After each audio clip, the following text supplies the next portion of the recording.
Bonjour, hi, cute freaks. It is Wednesday, June 10th in the United States and Canada. Wu-Tang performs tonight, and this is a show called What Chaos from the Sports Interaction Studio in Boston, Massachusetts. My name is David Bean. I sit beside Pete Blackburn, and holding it down in the former home of Alex Tuch, potentially, is Sean DePaz. Peter, happy Wu-Tang Performance Day. Happy Wu-Tang. Nick's down, baby. Also, the Alex Tuch of it all, I feel like it doesn't sting as much as it might have a few months ago. I'm starting to get a little bit of 2025 Pete Blackburn on Bo Byram with Alex Tuch. No, definitely not. So Bo Byram of it all, I was like, stop talking about it. It's that not was going to fucking happen. Or just when it does happen, I'm going to let myself talk about it. This is more like several months ago, I think Sean would have been devastated to find out that Alex Tuch would not be returning to the Sabres or would be testing the open market. Now it's just like seeing the price and seeing what he did at the end of the playoffs. Go ahead and get your bag, pal. This seems like a cash grab. Exactly. I think the second we got a price tag, I was at it was nice knowing you, Alex Tuch. Also, for what it's worth, I'm going to see Wu-Tang later this summer. Very cool. Very nice. It's the summer of concert Sean's loading. Yeah. Sean, show off your clothing if that isn't objectifying you. You got the baby shirt? Oh, shit. That's a good That one. rules. Sean, do you have One the of the best ability to gifts put I've ever yourself received. full screen? Put myself full screen? I do, I suppose. Let's see. Oh, don't let him know he can do that. I know. Oh, Oh, yeah. double Sean? Fuck yeah. I mean, Sean used to famously put himself full screen all the time, accidentally. yeah, my favorite Little clip. Sean jump scare? My favorite clip is when Sean accidentally switches his own camera and goes, oh. And he'd always Silently, like deer in headlights on the camera. That was the good shit. Hockey's the good shit right now. Peter, what will we discuss today? Today on What Chaos, let us discuss Game 6 because it's set. Some people are like, hey, you skipping Game 5? No, Going dog. right to Game 6? No, dog. Game 6 is set because we are guaranteed to get a Game 6 as a result of the Carolina Hurricanes tying it up in Game 4. Great game. We'll talk about that a little bit. We're also going to talk Torts versus Mike because you might think that the Golden Knights' toughest battle last night was the Carolina Hurricanes because they won the game. Absolutely not. It was the Vegas Golden Knights versus a press conference microphone. That was the battle that we're all tuned in for. Thirdly, we are on fucking tattoo watch in the What Chaos world because DJ promised that he would get a NHLPA tattoo if the NHLPA stepped in and prevented the Oilers from hiring Mike Babcock. And we're kind of on that path. It's looking, I would say, more likely than not that DJ is going to get an NHLPA tattoo at this point if the reports are to be believed. And finally, the latest on Dylan Larkin. Larkin latest. This seems like a cash grab. There is an update that makes you think this seems like a cash grab, and I am excited to get into it. I know what the update is. There's more teams than you think. And This seems like a cash grab. okay, let's Seattle begin. Kraken? What's that? Yeah. Said Seattle Kraken? Yep. He demands it. He's cracking down. Seems like a cash crack. The Hurricanes tied the Stanley Cup Final last night with a Game 4 win. Actually, the biggest blowout of the series so far because an empty net goal was scored. But the Hurricanes led this game 3-1. Knights tied it before Jordan Stahl scored his second of the game for the game winner. Every game this series has still featured a multi-goal blown lead. We are off the both teams to lead thing because it hasn't happened in the last two games, but fuck both teams to lead. I like this better. Multi-goal blown lead instead. Multi-goal blown lead where yesterday the Hurricanes go up 2-0 and famously a 2-goal lead is the most dangerous in hockey, but you got to pick your spots with how many times you can say that before you're annoying. Especially when you have two-goal leads in the same game. That is the most dangerous lead in hockey. Yes. A two-goal lead. Yes, but Sean clocked right away at 2-0. He was like, okay, welcome back to the game, Vegas Golden The game has Knights. started. Yeah. They cut it to 1. They almost tie it at the end of the first period. Or was it the end of the second period? No, it was it was tied at the end of the second. It was the end of the first period, but it wouldn't have tied it. It would have been within It would have one been goal. 3-2. Yeah. Yeah. It was tied 3-3 at the end of the second period because famously the Golden Knights do things in the second period and the Carolina Hurricanes do not. But every game in this series has still featured a multi-goal blown lead. And as I noted, this was technically the biggest blowout of the series because it's the first time a team has won by multiple goals. I did a little number crunching. I think this is like a kind of fun number. On average, this series, the game-winning goal has been scored in the final 4 minutes and 13 seconds because game one, the game-winning goal was scored by Tomas Hertl with 3:24 left. Games 2 and 3 were literally decided in the final second, the game-winning goal. And then game 4, which again, most lopsided, biggest blowout. You totally knew it was over the whole way. Dud. Just like bloodbath. The game-winning goal was scored with 13 minutes and 28 seconds to play. And we're not constantly updating you on game-winning goals, but a lot of time the game-winning goal is scored in the first or second period or very early in the third period. This one scored like mid-ish way through the third period. That was the most uneventful, boring thing, way we've decided a game in this series so far. And Sean, do you have the video of it? Of which part? The Jordan Stahl goal, the game-winning goal. We've seen Hart. Look at this Timing shit. of this as it pops up, hits the top of his glove, and somehow That's as boring as this series has got. I mean, that was an insane goal. That was the Looney Tunes-ass goal as described in the watch-along last night. And it felt pretty emblematic of the series. Just an absolute nonsense sequence that ends up in the back of the net somehow. So perfect. I still don't understand how Carter Hart didn't get his glove on that. But yeah, last night was like the most normal game. I think you described it as most normal game of the series so far. And it was still crazy, still dramatic, and still unbelievable entertainment despite it being a lopsided blowout. I would still call it a great game. Every game, and Every game is your game, brought to I you mean, by Sports Interaction. I don't even know if I would say every game. Yeah, every game in this series has been great. Even if it's been like every game in the series has been insane for sure.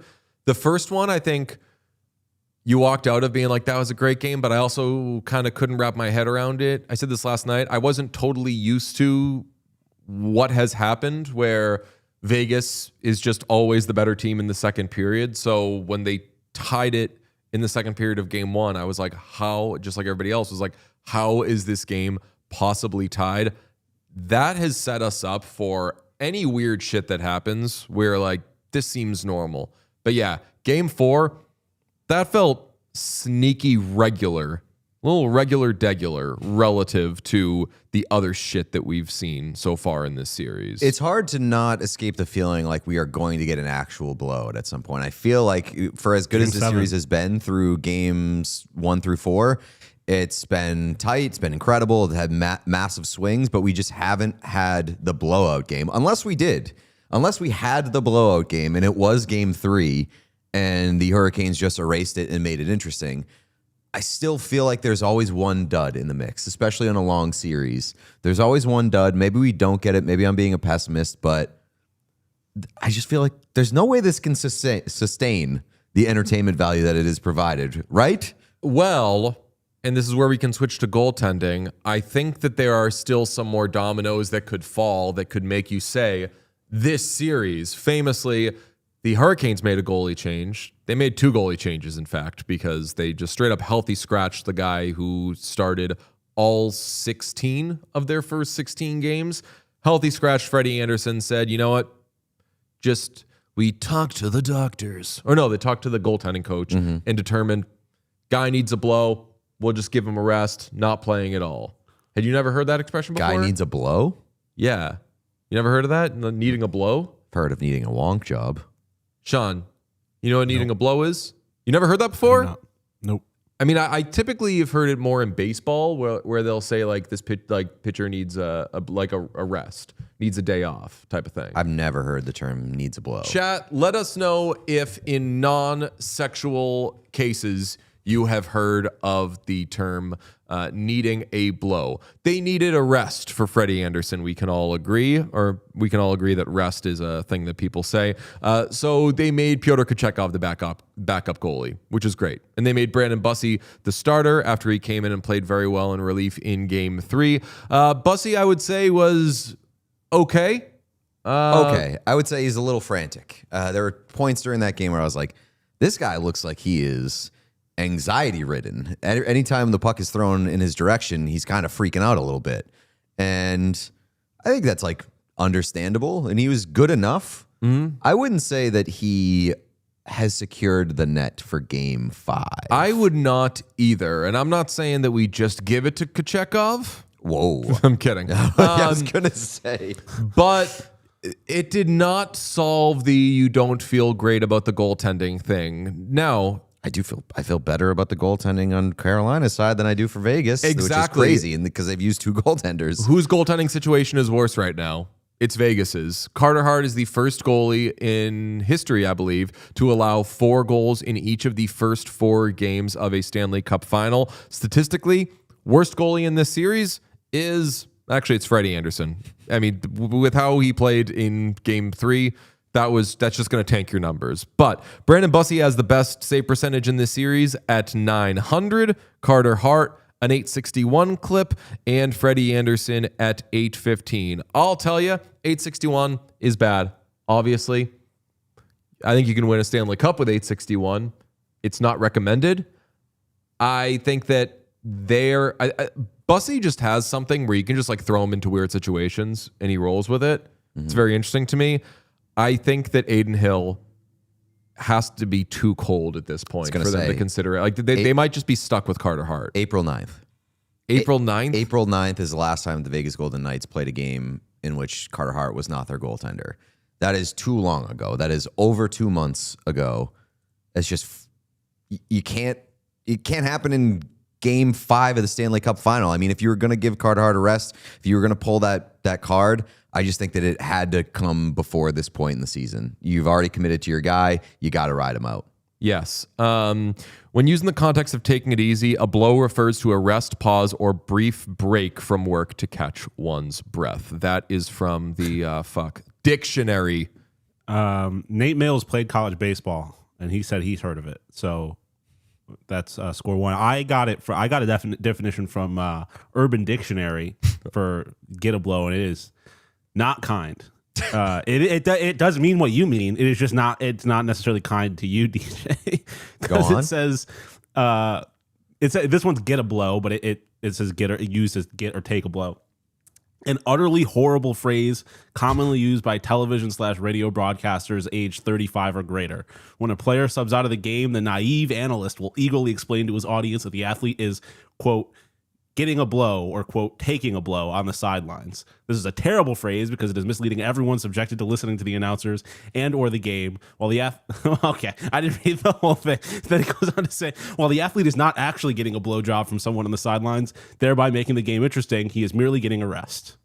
Okay, the person who wrote that obviously sucks. They are mad that they didn't get what it meant when they heard it, so then they went to the internet and wrote a very mean Yelp review of... No, that's I'm David Bean, old-timey broadcaster. He's taking a blow. It's surprising that's to me, how though. Urban Dictionary works, too, though. I was using it in that way, though, where I was like, they decided he needed a blow, like that in the context of sports. I'm surprised that neither of you had heard that before, unless you're fucking with me. Because that is where you like watching a baseball game. I've probably heard that a million times, and I don't watch baseball anymore. Maybe they don't use it anymore. Yeah, I mean... I guess I got what you meant from like inference clues, but I just had never actually. My favorite part of that is that it was like it's got to be an old guy. It's got to be over 35. If it was like specifically from broadcasters 42 years and older, which happy 43rd birthday. Thank you very much. So yes. We can move off of the DJ's 42 narrative because he is now 43. Definitely 43. While we're doing a little bit of date chat, where I said April 9th, how about January 12th and 13th. So January 12th and 13th. You know the significance of that? Is that the last time Brandon Bussey played in back-to-back? No. Nope. But you're on the right track with back-to-back. last time Jordan Stahl scored in back-to-back games before this series? No, but it's kind of close. It's the last time that the Carolina Hurricanes have lost back-to-back games. Wow. Yeah.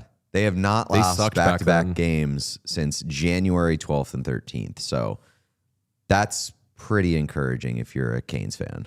Yeah. And I think they're not going to lose back-to-back. I think that the series is going to go longer. After the game, Frank Saravalli, who we're going to be giving you a lot of Frank tweets, probably the next until everything with Edmonton is resolved, because he's been all over this coaching shuffle. But a hockey tweet from Frank who says, unquestionable heart from hashtag sound the siren on display against a hardened team, hashtag forged in gold. What a game. What a series. Game 6 is Sunday in Vegas. Of course, he tweeted this following Game 4. So Alex at Real SF Dynasty says, are we skipping Game 5 by any chance? Frank, he accuses him of being drunk. Not great behavior from Alex here. And Frank responds, nah, dog. You're just lacking the brain cells required to understand what this meant, or that this meant we're guaranteed at least a Game 6, period. It's not a necessary thing for us to read on this show and tell you, but that's a good old-fashioned fight that Frank got in online, and that's what Frank does. He gets in fights with people. Yeah, and honestly, good form by Frank there. Good form. He was nah, certainly dog. in the right. Yeah, He's right. Frank I wins. don't know how many times he's spoken the phrase "nah, dog," but it hit in that context. I mean, nah dog is very good if someone is doing the trying to dunk on you and being wrong about it. That should be like the new. That should be the new slogan for like Trojan condoms. It's like raw dog, nah dog. Nice. Okay, Pretty Don good. Draper. Don Draper.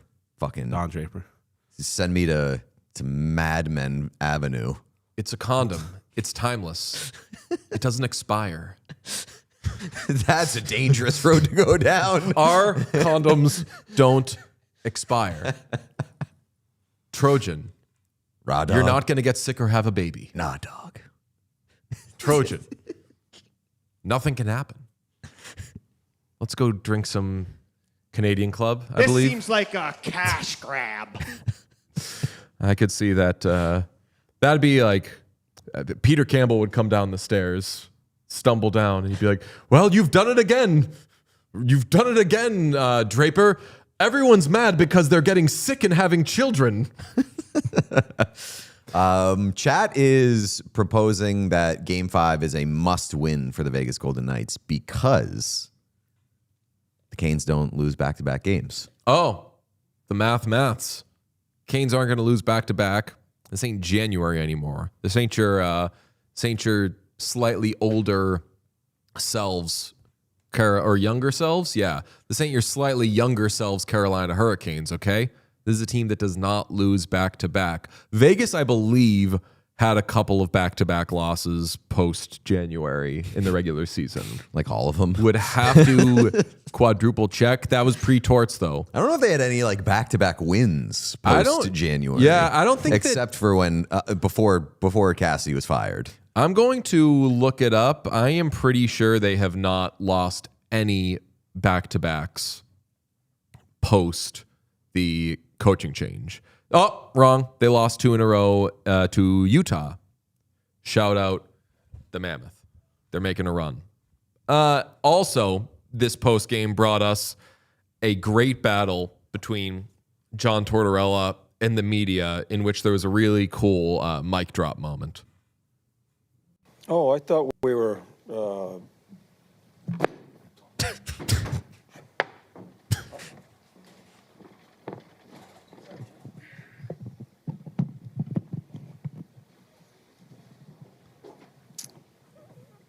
I don't think we were that bad.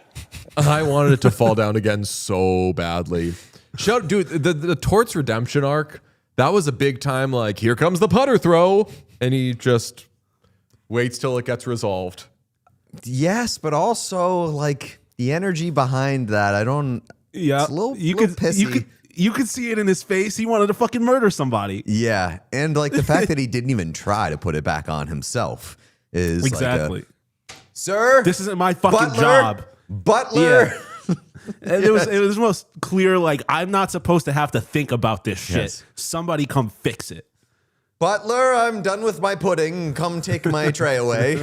That's He the just energy behind slammed that. it on the countertop too, being like, get it out of my fucking way.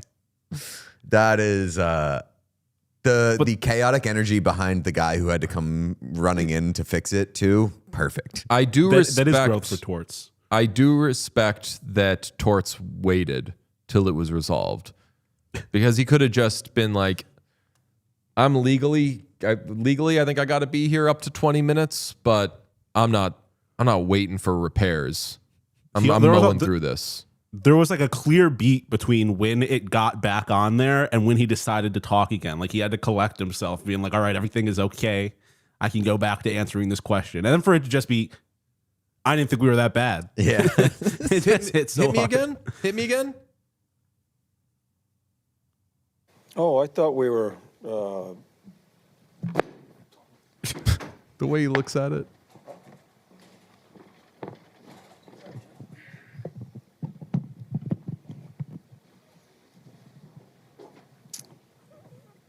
I don't think we were that bad. All right, one more time, because I want to see if maybe there's some who caused it. Like, who spilled the beer here? Was this falling anyway, or It's did he already- do something? This is Yeah. already. I mean, already the weight dislodged. of Oh, the I mic thought we flag were, is tanking that thing. Oh no, he nudged it.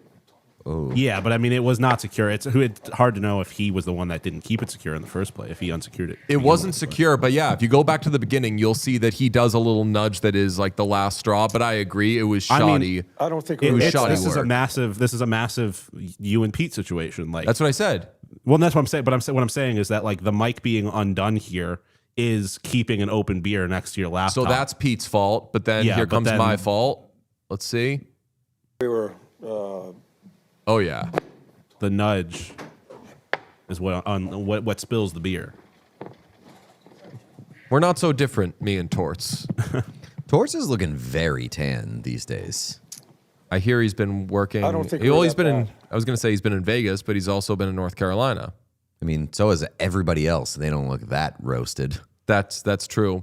Torts is aging well, shall we say? He's getting better at the job. He's getting more evolved. Couldn't be some other potential head coaches, and he's looking great. Still talking to Elliot about animals and all the shit that he and his wife do with animals. Horses. Horses. I mean, meanwhile, Rod Brindamore is on the other side being like, I hate this shit. It's so stressful. Did you see that quote? They were like, have you been enjoying this at all? He's like, no, not really. I'm stressed. So there you go.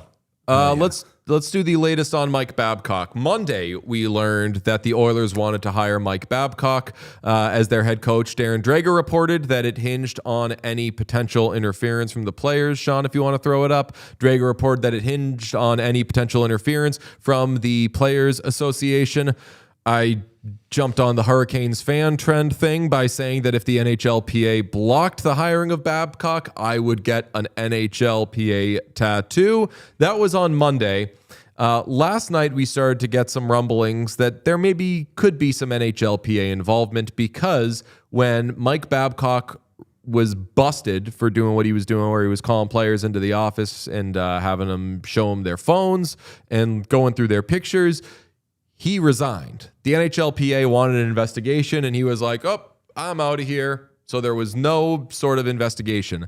I think everybody assumed this guy's gone. He's not coming back. We don't need to do an investigation. But now that he might be hired, the NHLPA is saying, oh, you better do an investigation before this guy works again. The NHL, per Pierre LeBrun, yep. I was just going to say, like, I feel like you should still carry on the investigation, even if he resigns. And maybe that's, I guess, foolish or naive or whatever, but like, especially in a league where it's kind of the old boys club and everybody's name gets retreaded, wouldn't it make more sense to just do the investigation while everything is fresh and just get it out of the way, file it away in case Mike Babcock's name comes up again down the line, so that you could pull that file and you don't have to go back to talk to the people that were involved while their memories have maybe faded or become a little bit more grayed. Like, doesn't it make sense to just do the investigation? Yes, but I could see why. I mean, far be it from, I'm not putting this on the teams or the players or anything, but like far be it from NHL organizations to want to deal with something real when they've got shit to do. You know, like this was at the beginning of training camp. I could see the Blue Jackets being like, we got to figure out who the fuck our coach is. He's gone. We're paying him. We've reached a settlement. Fucking whatever. That's, I don't think that's good behavior, but I could see everyone being like, look, none of us want this. Let's just go away from it. I also, I think ultimately the goal is in that situation for him not to coach in the NHL, which they were getting at the time anyways. And I wonder how much Babcock himself is a part of the investigation, and like it'd be much harder to talk to him or people that might quote unquote be on his side if he is not being employed by the league anymore at that point. I mean, this is like kind of dark, but chat points out that like one person involved in the Blue Jackets of it all has died. Like a person has died since this all went down. Like if you carry out the investigation at that time, I just think it makes sense to have it. And like if the goal was to have him not coach in the NHL again because what he did was so egregious that he shouldn't coach in the league again, find that out, have that on file, and make it preventative before something like this comes up and you have to rehash the investigation. I made a reference there to obviously the 2010 Blackhawks. I'm going to loop back to that in a few minutes. And I think every time we have to talk about that, it sucks. But I do think that there is kind of a relevant tie-in here. But so I'd said I'm getting a tattoo if the NHLPA steps in and blocks this. Pierre LeBrun.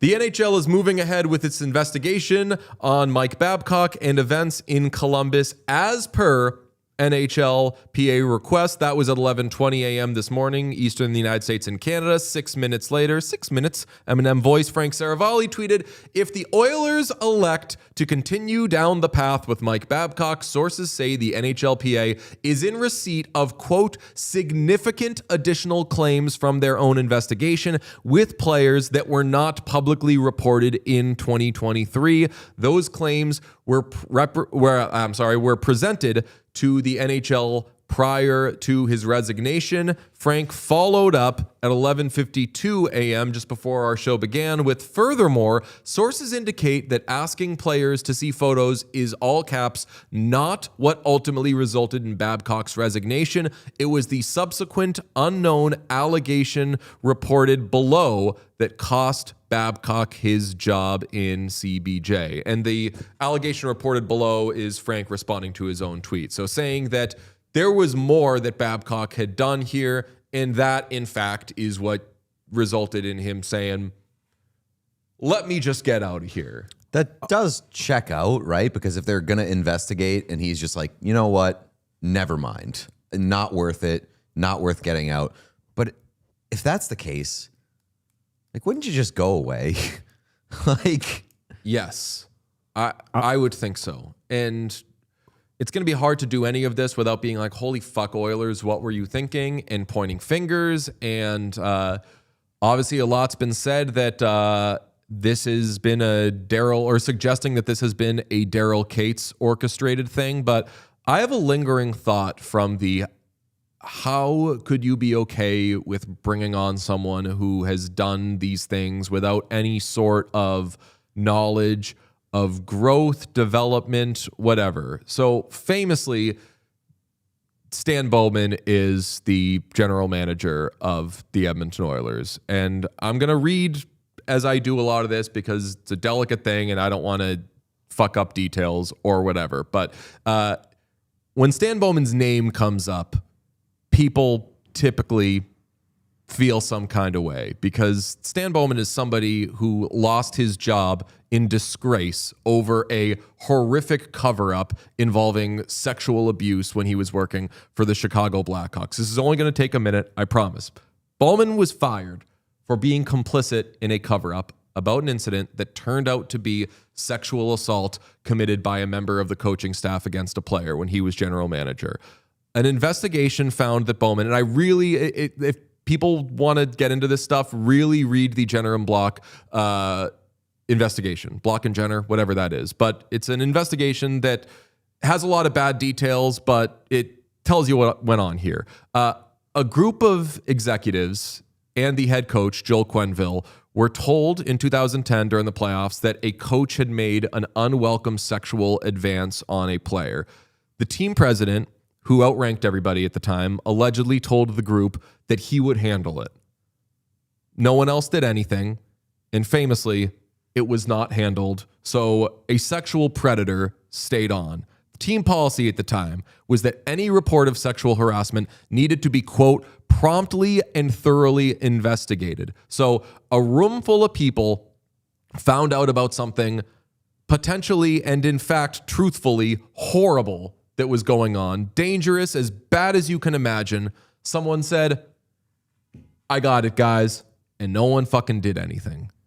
When this came to be, and when this investigation found out what all these guys did, Stan Bowman lost his job with the Blackhawks. Joel Quenneville, who was working for the Panthers at the time, lost his job. I do want to add, though, that not only did they not do anything, when he did leave the team shortly thereafterwards, they allowed him to get another job, and that job was with minors. And I don't want to sound like I'm defending anybody here, but there's like a thing about Bowman wrote him a recommendation or something. Like, no, he didn't. But when this report came out, Bowman lost his job, and I think that we all agreed, people who handled that situation that way and were just straight up complicit in a cover-up, should not be able to hold such jobs again.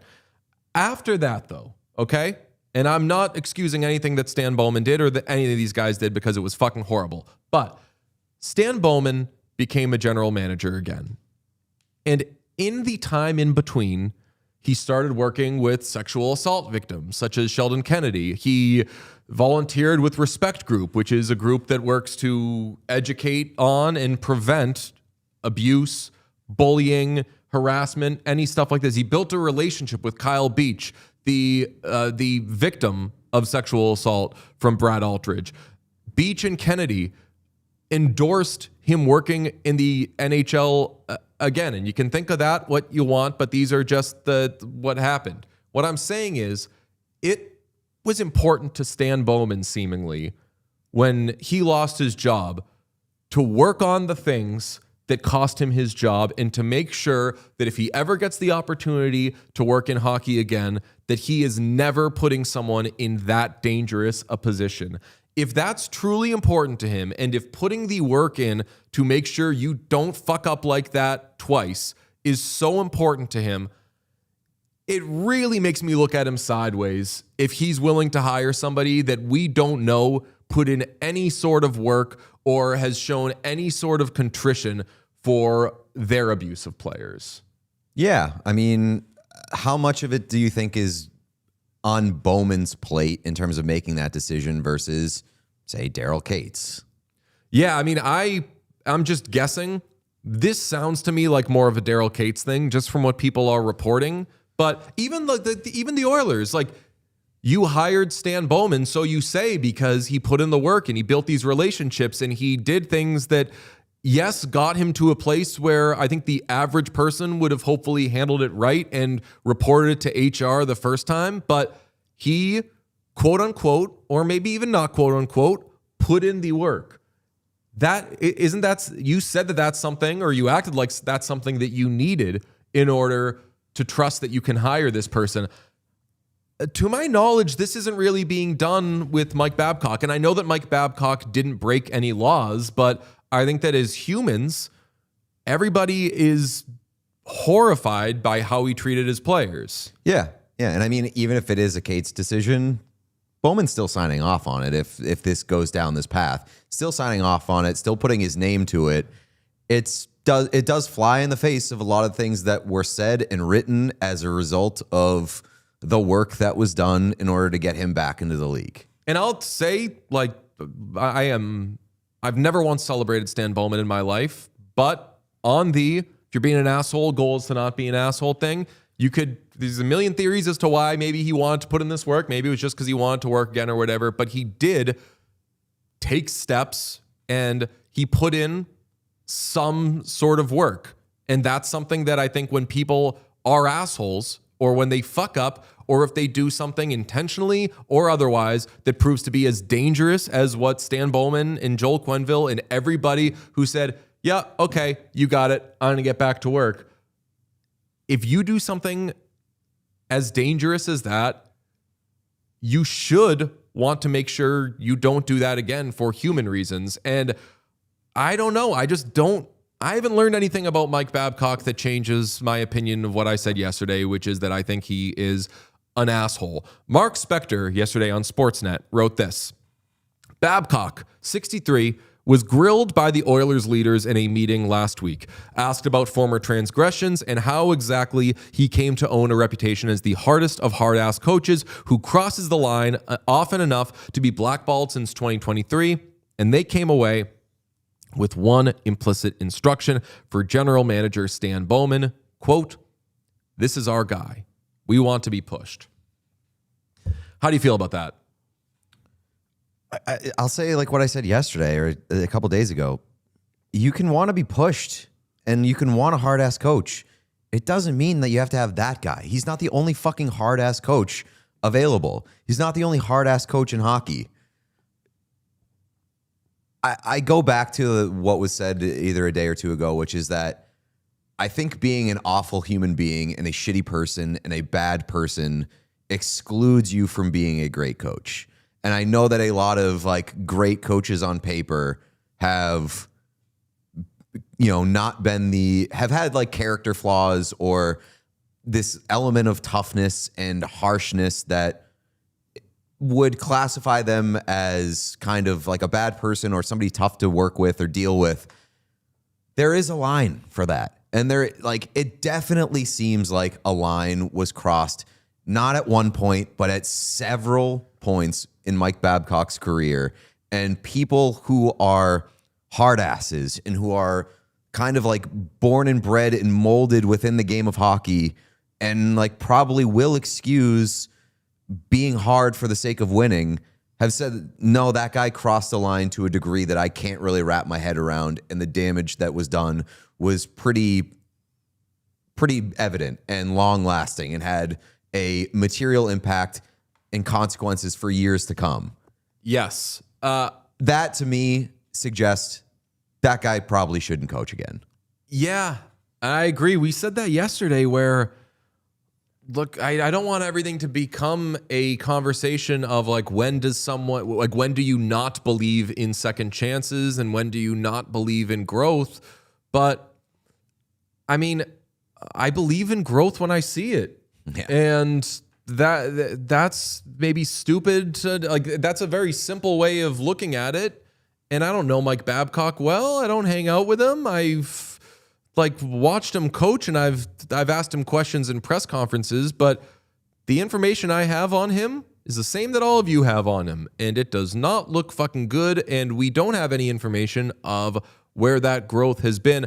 My read on that piece from Spector is, all right, Oilers leaders, who I think we all could wrap our head around why Draisaitl and McDavid, and I'm not saying anything bad about those guys. I could see why they'd be like, we're tired of being the hard asses. Let's get a coach who is a hard ass. But I don't know any stories of Mike Babcock fucking with with Nicholas Lidstrom or whomever, like any of the great players on the rosters that he's had. I don't have any like Mike Babcock, Paul Kariya stories. I wonder about, did Matthew Savoy talk to Mike Babcock? Did Quinn Hudson? Did any young? Did Trent justice Frederick? for Trent Frederick, justice for Tristan Jarry. I worry about Tristan Jarry having to play for that guy. Yeah, it's not going to be the star players. Like McDavid and Draisaitl are going to be fine if they have to play for Babcock. Most likely, it's going to be the guys that he thinks are are dispensable and he can target, because like that's what shitty people do. They target the weakest of the bunch and they go after them, and they fucking hammer those people because that's where the power is. And like, at the end of the day, when Babcock was hired by the Columbus Blue Jackets, without the information, the full scope of information that we have, like, I was like, okay, cool, second chances. I'm a believer in second chances. I'm a believer in people being able to showcase that they've grown and that they've learned from their mistakes and done the work to correct it and become a better person. When you get your second chance and you fucking blow it before you even have an opportunity to coach one game, when you know that the pressure is on you and that this narrative is attached to you, that you're a bully and you're this like power hungry weirdo creep, when you know that that is attached to you and you do the shit that Babcock did, which apparently we don't fully know, it's worse than what we know apparently. That's the thing. Yeah, it's a good point. Like we're saying, look, we can only go off the information we have. Frank says, oh, you don't want to go off any more information than that because it is even worse. Like we can't get any breaking. Mike Babcock got some horses. He's been hanging out with Torts. He's learned these things. Sean, we've been yapping. How do you feel?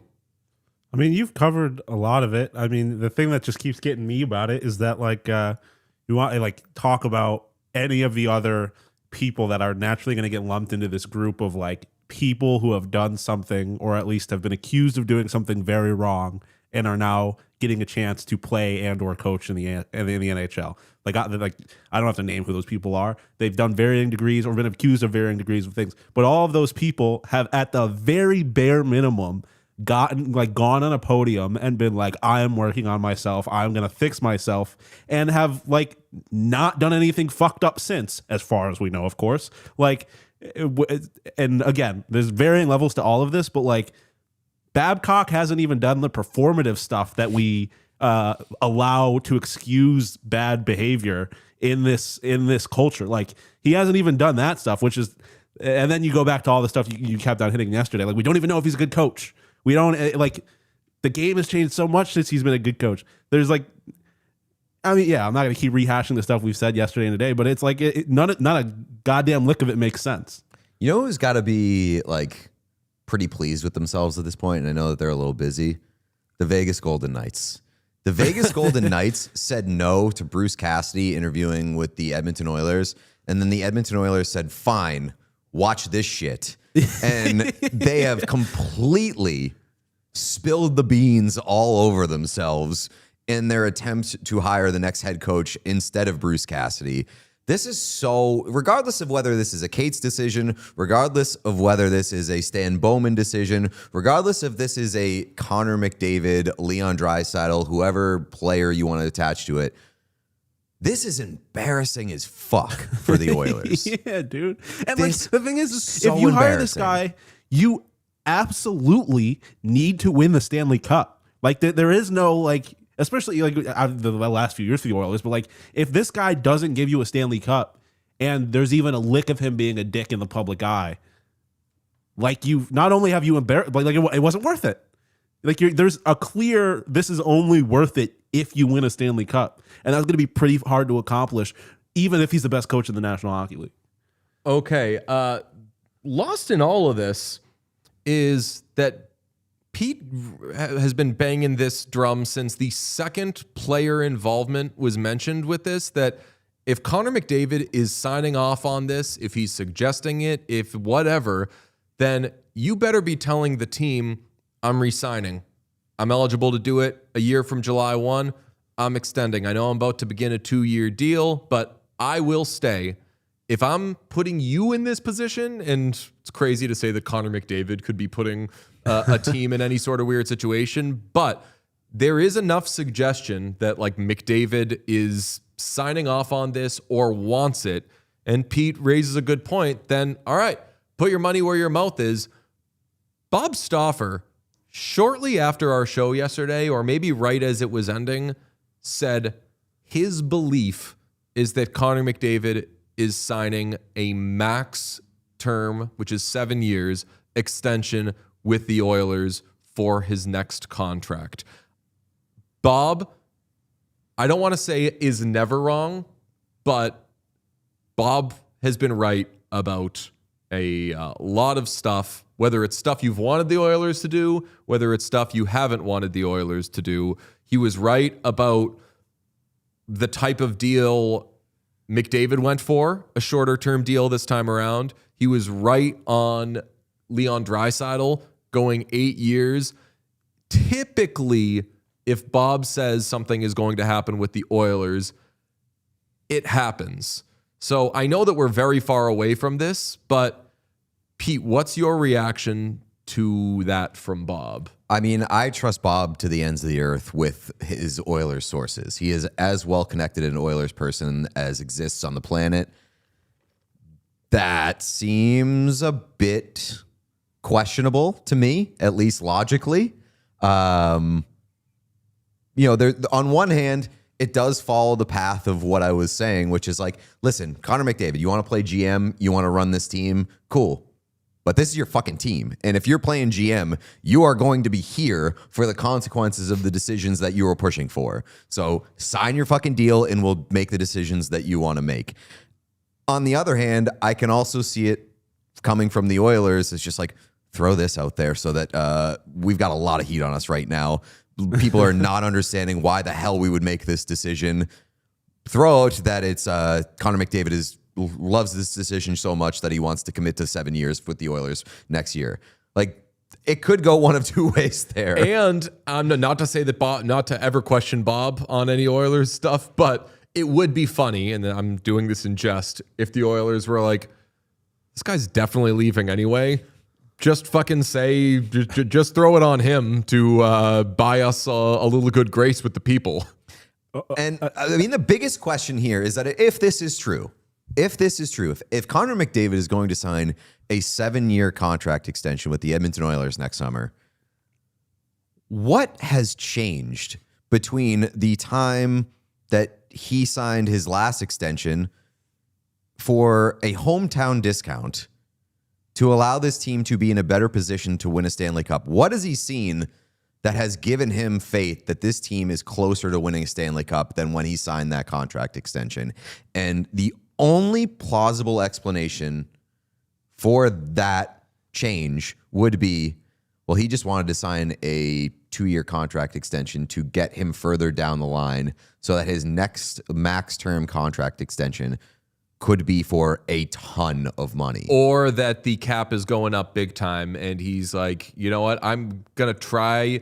Let's definitely get that first cup while I'm, 29 to 31. And then we'll see what's what afterwards. Exactly, yeah. And I'll go 7 years on top of that. I'll sign for the rest of my career, but it will be... This seems like a cash grab. It will be much bigger money than $12.5 million per year. Yeah, Sean? Well, I was going to push back on just like the theory, like the whole, if this is the guy you want, you better sign long term. Because if I'm Connor McDavid, I say, or fucking what? Like, he doesn't. What do you go? Oh, you're gonna trade me? Oh, like okay, but. Yeah, I don't know. Not I certainly don't doubt Bob, but like, why would you do that? What, like Pete said, nothing's changed. Or unless you want to say, unlike the last time they hired a coach, they let Connor McDavid have a say in this decision. Like, it's not like they decided to hand him the keys now. Do you say he chose the last coach more or less? Yeah, well, Bob has said. In fairness, Bob has said Draisaitl and McDavid were not involved in the firing of Woodcroft and the hiring of that was the Knoblauch. joke I was going to make. That's the difference. Is that this time they let him hire the coach. Last time they hired a coach they knew he would hire if he got to choose the coach. Yeah, and like maybe he didn't have a hand in the hiring of Chris Knoblauch. Jeff Merrick says all the time that like Chris Knoblauch was going to get a head coaching job pretty soon around the time that the Oilers decided to hire him. But you're crazy if you don't think that the McDavid connection is a big reason why Knobloch ended up with the Edmonton Oilers job. Yeah, definitely. Just the experience that they had in junior together. So I guess we will keep an eye on that. Sean, if you could, as you can, monitor, see if there are any updates there. I'm terrified as to what they would be. Let's talk quickly about some of these potential moving players, starting with Dylan Larkin. Helene St. James reported Monday that Dylan Larkin's preferred teams, the teams to which he would waive his no-trade clause, were Minnesota, Florida, and Vegas. Elliot Friedman on 32 Thoughts last night said he heard the teams were Minnesota, Tampa, and Dallas. This seems like a cash grab. So there have been 5 teams reported by 2 very trusted hockey reporters, and it's Minnesota and a bunch of no state income tax teams. We can keep making that joke as long as we want now. But Tampa and Dallas would be interesting. Didn't we float Dallas as like, if you're not going to pay Robertson anyway, just do a Robertson for Larkin type of thing? I could see it. I could see it, and it makes a lot of sense. And I think that it would mesh with what Dallas has kind of been, I would say, like quietly trying to accomplish behind the scenes. Yeah. We've heard that like they don't like the makeup. They don't entirely like the makeup of their team right now. Yeah. And I think that Dylan Larkin would push them closer to what they're trying to accomplish. I think I would guess that they would prefer, just given that they haven't signed Jason Robertson, I think they would greatly prefer Dylan Larkin to Jason Robertson.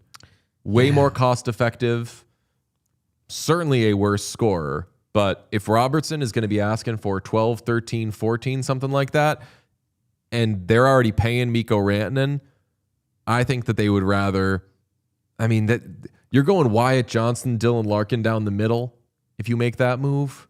And Rope Hintz. Rope Hintz. Oh, yeah, God. So where are you kicking Ritzkovian to wing? Like, I do wonder.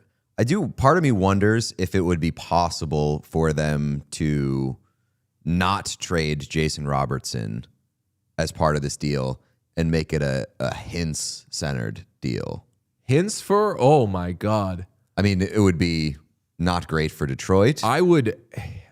But I'm just thinking if that would be a possible. That's encouraged. I would love Rope Hintz on the Red Wings. I would think the Stars were way less cool, respectfully, if they went from Rope Hintz to Dylan Larkin.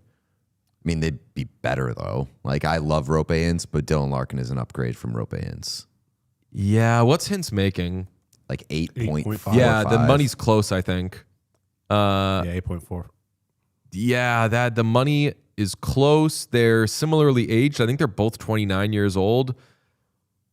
I would love Rope Hintz on the Red Wings. I think I'd become increasingly Red Wings down if that happened. Elliot said, by the way, Hintz that does have no move, by the way. So something to consider. So does Dylan Larkin. Well, yeah, but only one of them's asking out right now. Yeah, fair. Yeah, and if you're Hintz, and why do you want to... all the Finnish connections in Dallas, like... You take a paid decrease, you're leaving your brethren and going to a worse team? Yeah. That sounds terrible to me. Elliot says he thinks Minnesota and Florida may have made their best offers for Larkin. I can't get Florida out of my head with that 9th overall pick. Not necessarily for Larkin, but I cannot stop thinking about what they might do with a package of that pick and like Eetu Luostarinen. God damn. Lights out. Roomba, sponsor the pod. Or did we say we should get a freak walking around? I did not say that. Should get a freak doing laps. If we get a freak walking around, I want like the dumbest freak possible. I want it ruining shit in the studio for content. I want it slow and I want it pretty broken. And I definitely don't want like the Lenovo freak. I want like the Boston automated Dynamics? cooler, like pizza delivery. Yeah, freak. like the OG freak. Yeah. Yes. We could also do what Kramer does in his apartment, where he puts steps in the apartment, so we can have it do the thing that dancing freak fucked up. There have been a couple of recent ones that like, have made me kind of freak down based off of how funny their fuck ups are. Like the Michael Jackson dancing freak was hilarious. Thing is The terrifying. freak drop kicking the child while dancing in the street, that was great. I might be freaked down. I was gonna say, I just love. I have since day one, but I love calling those robots freaks. Yes. It is just beautifully insulting and derogatory, and every inch of stank that you hear is intended. Fuck those freaks. We might have a purpose for them though. We're still figuring it out. Alex Tuch. Elliot Friedman says that people are telling him there's still a gap and that Tuch is, quote, definitely testing free agency. To that, Elliot is telling the people, saying he's definitely testing free agency. You don't know that because shit can change. They just don't have to do anything right now. Maybe they still can. We've hit Tuch a few times. AFP Analytics has him at 7 years times $10.1 million. It would appear they're just in a blinking contest right now. And I know, Sean, you do not want to overpay this player. I know that the Sabres do not have a lot of cap space, so they'd have to send money out to make all of these re-signings work. I, like Elliott, am not ready to close the door on Alex Tuch and the Sabres. And I hope he stays. Yeah, I mean, I feel like there's reason to believe that like progress can be made, especially like it's his hometown team. Yeah. And they hit a level this past season that they have not yet experienced in the Tuch era. I can't imagine he'd be rushing to leave and be like eager to leave.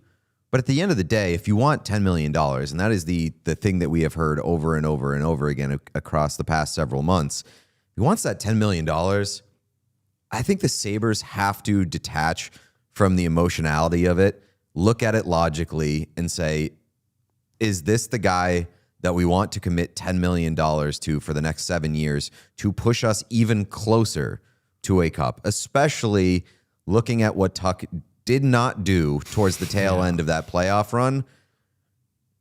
You got to set a line and stick to the line. And if he wants more than that, then you have to say goodbye.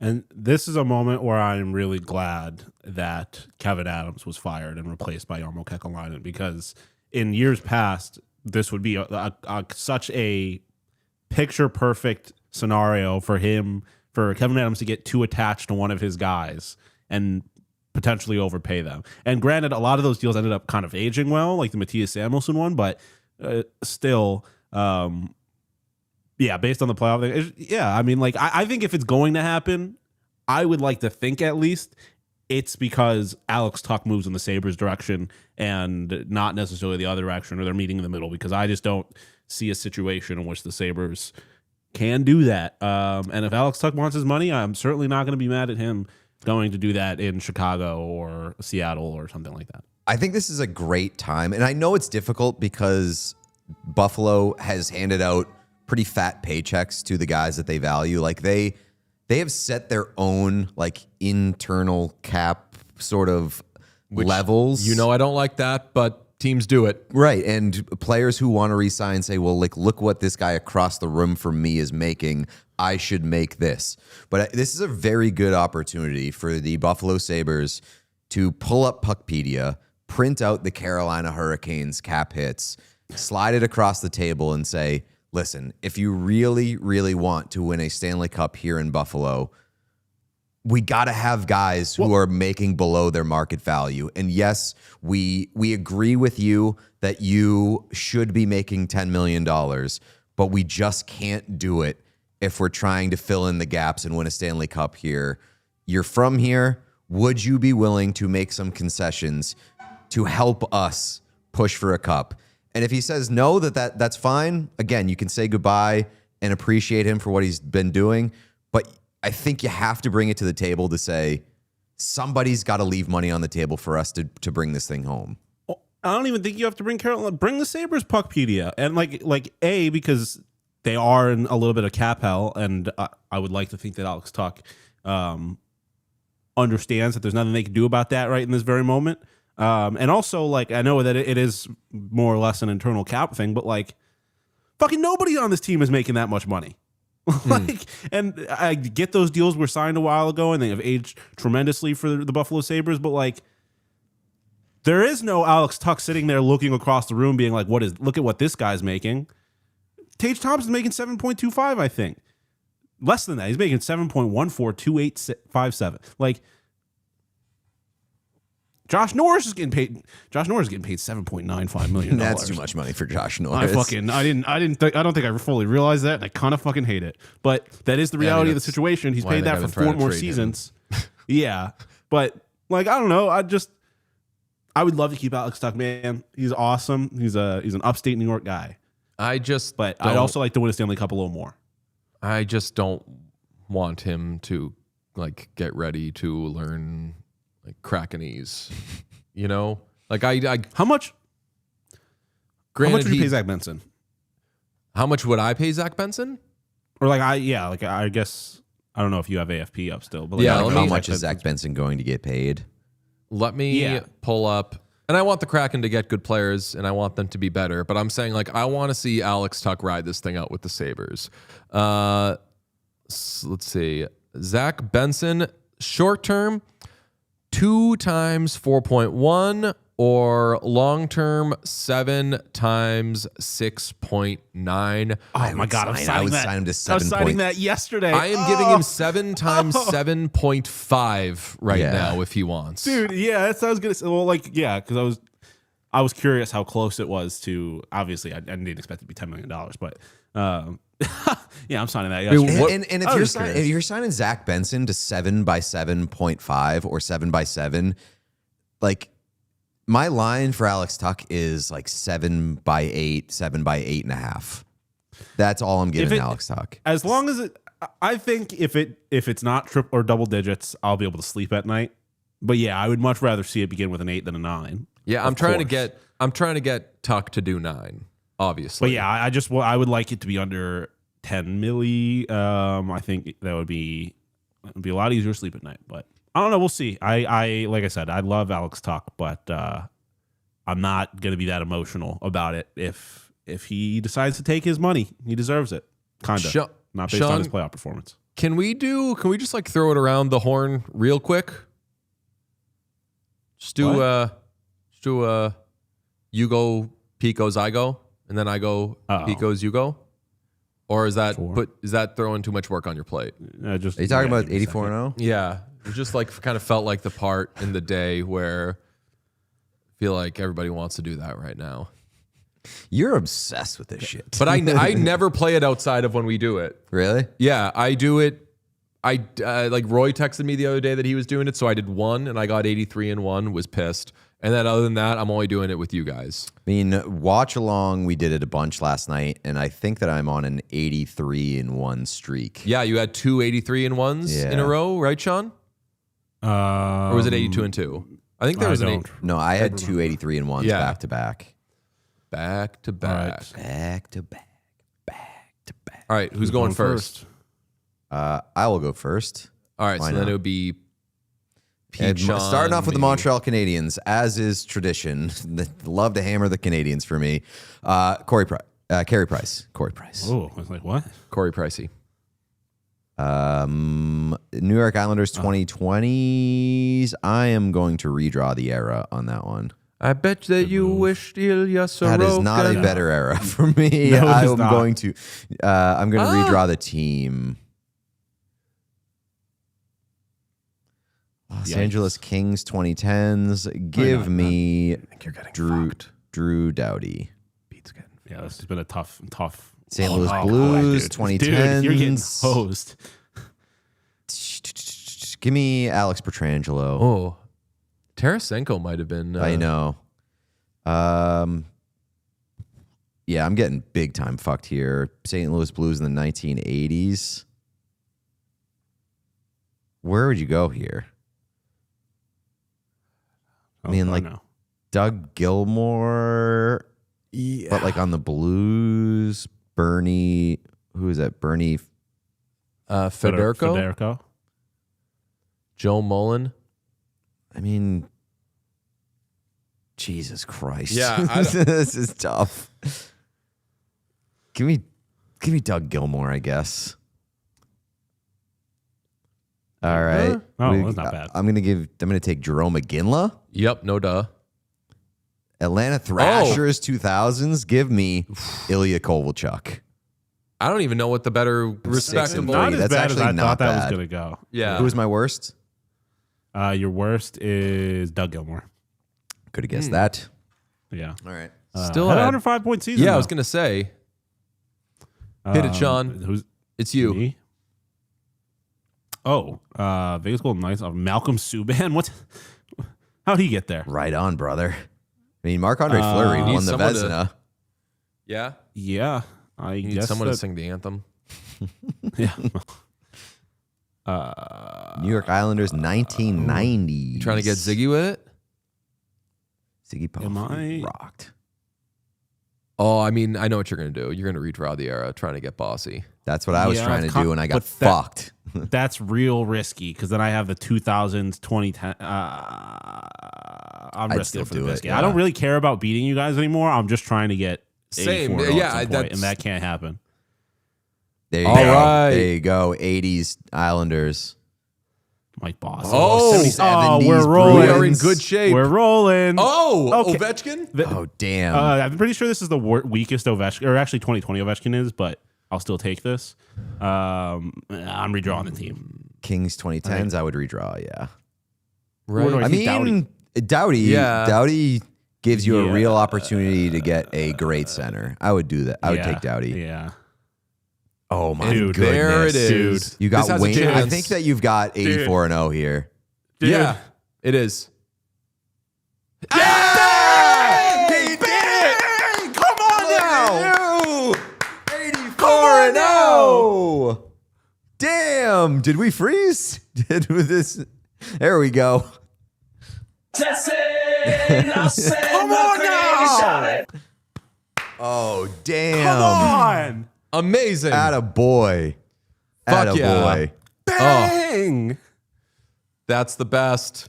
We were all Oh, God, witnesses. that made my life. I mean, when I was like looking across that, like, you need Gretzky, got you need chills. Orr, you want Ovechkin. You had Bossy. all of the you needs. Yeah, you need Bossy. You had the 3 you needs, and then everybody else was fucking sick. That rules. Oh, amazing. Turn me the fuck up. Yeah, someone did request. I'm the one in the arena. All right, we're sending. All right, now it's gonna suck for the next. We have 4 more left, or let's just do 1 each. Yeah, well, I was going to say. Yeah, I don't want to what? do it again. I like to I go don't wanna do around it the again. horn and back. Damn, I need to take a 84-0 on screenshot of hard this real mode. quick for my. Yeah. Oh yeah. Wait, did you download it? Do share image. Oh, can I do that? I'm afraid of what's gonna. Hold on, let me not do that while we're sharing the screen because I don't know what's gonna pop up when I do that. Sean, what are you trying to hide? I don't know. This Mike is Babcock more voice. trying to hide like your phone numbers or something popping up.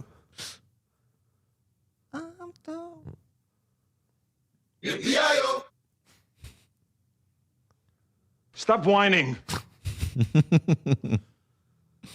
Oh, beautiful stuff, Sean. Beautiful, beautiful stuff. That has me so fired up. I can't even lie. All right. I'm joking. All right. An update. I'm going to read this one blind. Update from Mark Spector. Mike Babcock was grilled by the Oilers. Oh, no. This one we already did. Yeah. All right. wait. Let's get this over with. Going to hit Evan Sporer in the chat with. Oh. Already saw that one. Yeah. All right, you ready, DJ? Yep. Dude, I'm so fired up right now. 90s Red Wings. Good Red start. Wings. Give me. I'll take Nicholas Lidstrom. 2020's Lightning. Give me Nikita Kucherov. 2010's Solid Penguins. start. Do you Shit, I take mean, the chance on redrawing the era? yeah, I mean, if I'm going for greatness here, let's redraw the era. You want Mario. Yep. And you got it, baby. Oh yeah, give me Lemieux. Uh-oh. I mean, I could have my Paul Correa moment. I'm going to I'll redraw the team. I'm not getting it.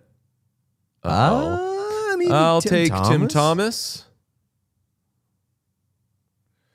Yeah, it's not happening. Probably Gustav Forsling. Regretted why? Who are you thinking? I think I would take I think Kachuk. Kachuk. Yeah, All right. I don't think Forsling's going to get you anything here. Fine, yeah, but I need a heavy hitter. Like, even if I get Bobby Orr next, I'm not getting I'm not Bobby getting Orr it. Bobby Orr, I think, is more valuable than any left wing you get. Okay, yeah, fair. Give me Matthew Kachuk. Well, Gross. that's not good. I mean, fuck. Give me Roosevelt. That's 78 and 6. not Pretty good. terrible. Yeah. Damn. Nothing else matters. I'm still fired up. Yes, I'm very happy for you. we did honestly. it. We did it, Joe. It was all of us. We did it, Joe. Took a team. And there are some risky re-rolls in there too. Like that was a fucking run. All right, let's take a look at the slate tonight because we've got Game 4 in the NBA Finals. Spurs visiting the Knicks, fresh off a road win, just like the NHL. Home road don't mean shit because road teams in this series are 3-0. I believe home teams in the NHL during these playoffs are, I have it written down, 38 and 42. Home teams are 38 and 42 this postseason. It don't mean shit in the NHL, and it also don't mean spit seemingly in the NBA, but Wu-Tang is performing. So this is one to watch. You could argue that it does mean something in the NBA. If the home team's losing every time, Yes. it means it's bad. Or in the Yes. NHL, it's a coin flip. Okay, 8:30 p.m. Eastern, United States and Canada. You can catch it on ABC. And I got this for you, Sean, brought to you by Sports Interaction Sportsbook and Casino. Every game is your game, and you bet with Sports Interaction. Bet the action on every period, every shift, every shot with Canada's homegrown sportsbook, Sports Interaction. Ontario, only 19 plus. Please play responsibly. We've got Josh Hart method of first basket. There he goes. Fuck yeah, Sean. Look at my basketball player. It's put back. Look at my basketball player. All right, so you're saying it's a putback. That would be a 2-point field goal. 2-point field goal. Yep. Yep, Rebound that's- break Wemby's fucking soul and Putback on Josh Hart gets me Wemby. fired up. That would be minus 189. However, if you want the method of Josh Hart's first basket to be a 3-pointer, that's plus 175. You really want to make some money. How about a free throw? Yes. The method of his first basket is Gets the plus board, 850. takes it back up, Gets hacked. yes. I think that the Wemby line. does the famous hack a heart. flagrant foul. Yeah, flagrant foul. So easy putback, except Wemby goes Sebastian Aho on Mitch Marner, just tries to straight up take his wrist off. And as long as he's sinking one of those free throws, you're cashing out plus 850. That's going home with you. All right? So those are your Out the options. door. Out the 8 plus 850 out the door. Stop whining. I thought the whoops. cat. This seems like a cash grab. That's the one I was waiting for. Every game is your game when you bet with Sports Interaction. From puck drop to overtime, bet with live odds on every play with easy deposits and payouts. Go to sportsinteraction.com/whatchaos to open an account. Ontario only. 19 plus. Please play responsibly. I'm the one in the arena. Do we have super chats? We sure do. Luxury trash. Back like clockwork for a Knicks game day. Brunson on the drive. Whole city gonna thrive. Alexa play staying alive because it's gonna be Knicks in 5. That's a really good one. Appreciate you. The saddest part of the Spurs win was the murder of my mayor Muslim, my bagel's Jewish, my Christian Dior. Nixon. Oh 4. no, but it's led to a lot. I've seen a lot of good follow-up Nixon 5 ones. I saw my cream Fair cheese enough. chive Nixon 5. That was pretty good. There you go. I like that. Karen McGraw says $1 for every goal Charter Fart has allowed through 4 games, and that is a $17 super chat. Very much appreciate you. Follow it up with DJ. I think whoever told you about the phrase "needing a blow" was hitting on you. Well, they were, but not at that part. That's right. Kazimon, Bussy versus Hart is pure good goalie versus pure evil goalie. Did see the Bussy clip from last night of him watching his parents celebrate. Did you see that? Do we have that? We do have that? do, yeah. That was a delightful moment. Really neat to see both your parents, Rob and Lisa, your fiance Mary here as well. There's some great reactions, and then as you can imagine in the crowd. So I just wanted to see this. What do you think? Oh, that's pretty special. So they're the reason why I'm able to do what I do right now. Their sacrifice means everything, and yeah, they're the best. Just the fact that they're here watching this in person. I mean, I what hope does that people can mean? hear this. I mean, flying East Coast to Vegas in one day or Who's this morning is a lot. It means a lot. I can't believe you guys just did that to me on TV. So What a sweetheart. Nice one, Kyle. What a sweetheart. That was beautiful. It was- I love the not to analyze, not to go heat a rivalry on this. I love the first things first. Let's get a kiss in here. They went kiss hug for the celebration. Love Oh, it. I mean- I love. I don't think you get to steal Maverick Lamoureux's parents' flowers and assign those to heated rivalry. Hey, the Mav Lam's parents were making out before they were hugging, before it was fucking cool. I mean, Jacob Tierney wasn't alive but when the- Mav Lamb's but Where they Mav were- Lam's parents were fucking Frenching. yeah, they were closer to having sex than Definitely. kissing. Yeah. Oh, yeah. That looked like love. Well, the other one looked like that- love too. It was just a different kind of love. Yeah. It looked like French love. Looked like naked love. Yes. Eric Ripperson says. There we go. Okay. Eric Ripperson says, "Ever heard of someone needing bananas and blow?" Bananas and Blow. It's a Ween song. Very good, Eric Ripperson. Mouse Loves Books says 2 watch-alongs equals 2 Canes wins. Plans for Thursday. Glad you asked. We won't be doing. I think we're taking a blow. Yeah. No Oh, watch along for Thursday, but we will be back for at least one more after that. Sunday, I think we'll do it, and then if it goes Sean, to you Game down for that? 7, Did we ask Sean? Sean, No. you free Sunday? I guess. damn. Real nice beat. Yeah, I mean, we can effort this thing by ourselves too if we need to, but we want Sean there, obviously. kinda I was did it. going to be watching you. We kind of did it yesterday without Sean while Sean's power was out. Real trooper. Oh, wow. Yeah, but Sean set it I up. mean, yeah. Yeah. I got it. Well, you were literally just had to sit there at that point. Kit K We were says, just like fish. Bussy, I wondered if his mask was meant to resemble autism awareness. Then I found out it's in honor of his brother. His parents' reaction was cute too. Sure was. Ryan S. says Stahl was like one of those Vegas pregame flying drummers pulled by strings on that game-winning goal. Julie Gagnon writes. says, save us, former Boston mayor and current NHLPA head. Yes, Marty. Shout out Marty I Walsh. love that. Marty, save us. Load-bearing wokeness, Babcock investigation. Babcock investigation led by Detective Fierce. I don't understand that reference. I don't either. Tom Wilson's lawyer. Kyle Beach deserved better. Sure did. Page paragraph. DJ, write this somewhere. This is an... Oh. This is Impressive an perspective. imp perspective, This was- but I think that was shortened for important perspective. Oh, they were calling important. me an imp. That- I think This I would be was more likely to be your, called that. This was your if Stan Bowman cares about all the making changes and stuff, then why is he doing this with Babcock type take? Is when that was sent. Because he hasn't been hit by Marty Walsh yet, kid. Generic Red Circle God, I says love this is Boston, why we man. watch you guys. Speaking out like this makes a real difference. Not even reluctantly endeared right now, just fully endeared by your advocacy. Fully endeared. That's right. Gobby Nicole says it's obvious your landlord's sabotaging you.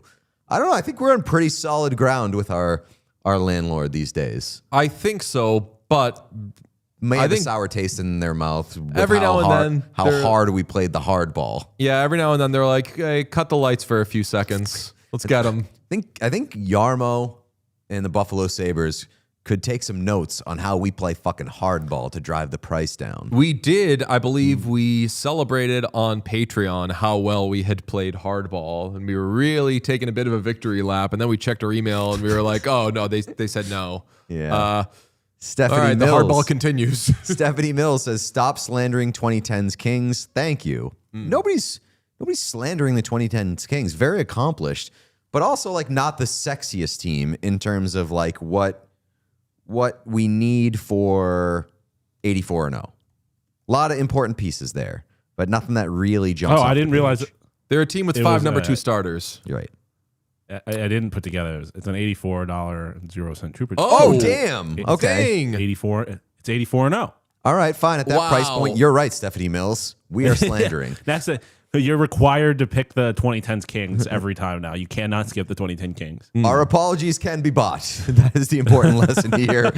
Morgan says, "Did y'all see Blades partying it up at TD Garden last week? And it was so funny. Lots of Sharky energy." I don't know. I don't know if Blade's got it like that. Exactly. That's I'll say it's a Pete doesn't have to. Pete's going to get himself in trouble with how passionately he would disagree with that take, I feel. I think we can just do a blanket. I think Sharky's got a little more motion. I like what Sharky's bringing to the table. I think that Sharky has brought it to the table in an authentic and Sharky's going to the clubs. Sharky is like being themselves. He's meeting the people where they're at. Yeah. Sharky's being themselves, and I think that Blades might be seeing the love that Sharky is getting and saying, "I should be more like that." To which I would say, Blades, be your true self. Blaze your own path forward, and yeah, we'll be there to celebrate. But if Blades is embracing gay culture, which I know Blades has, I'm sure that Blades has been involved in like pride stuff before, then that's amazing. I don't know enough about Blades. But like I think we all like assume that Sharky's more queer coded, I would say. We can say. Well, Sharky's from the Bay. Sharky's just Not from to generalize. Yeah. But like it's not there's a it's culture history. There's a famous gay culture, gay community in the Bay. I don't know that necessarily, not to erase the experience of queer people in Boston, but I don't know that necessarily applies to that city. Well, we're choosing our words carefully. Chat is not right now. I would if Blades is out there doing some gay shit, I think that Bruins fans would be a lot louder than Sharks fans are with regards to Sharky's activities. Yes. There would be some why's it gotta be blank. Why's my bear gotta be gay? When we were talking, famously, no gay bears. Exactly. When we were choosing our words about, well, Sharky seems a little, and then someone wrote, Sharky is definitely a gay man. Shout out Sludge, baby. It's just a theory, but we love. Someone said that shark gay as hell. Pretty much, yeah. Yeah, I mean, shout out. Sharky is a queer icon. We can at the very least say that, like at the level of Leslie Knope when, what's it called? What's the gay bar in Pawnee called again? The Snake Hole Lounge? No, that's like the perilously just a straight club. bar. I mean, that sounds like it should be a gay bar, does it not? The Bulge, of course. Okay, that also sounds like it should be a Not gay quite bar. like the Well, Bulge. yeah, that's what the Bulge is. The Bulge is the gay bar in Yeah. Pawnee. Snake Hole Lounge definitely I mean, has some traces as well. it definitely got. I would say though that the Snake Hole Lounge got name mogged by the Bulge. The Bulge is, I mean, I'm going to that, I guess, especially if it's a gay bar, but I'm going to the Bulge one way or another. Battle of the Bulge. Yes. Okay, we will have a regular episode tomorrow. We will have a regular episode Friday as well. Final Friday episode of the season. Yes, potentially. I still don't totally understand what the schedule is and everything, but assume that is the final Friday episode of the season. We've got lots more coming, though. Love ya. Talk to you soon. Toodaloo. If you enjoyed this video, please subscribe to What Chaos here on YouTube. You will get everything, daily episodes, player interviews, and so much more. It's all here on the What Chaos YouTube. Hit subscribe.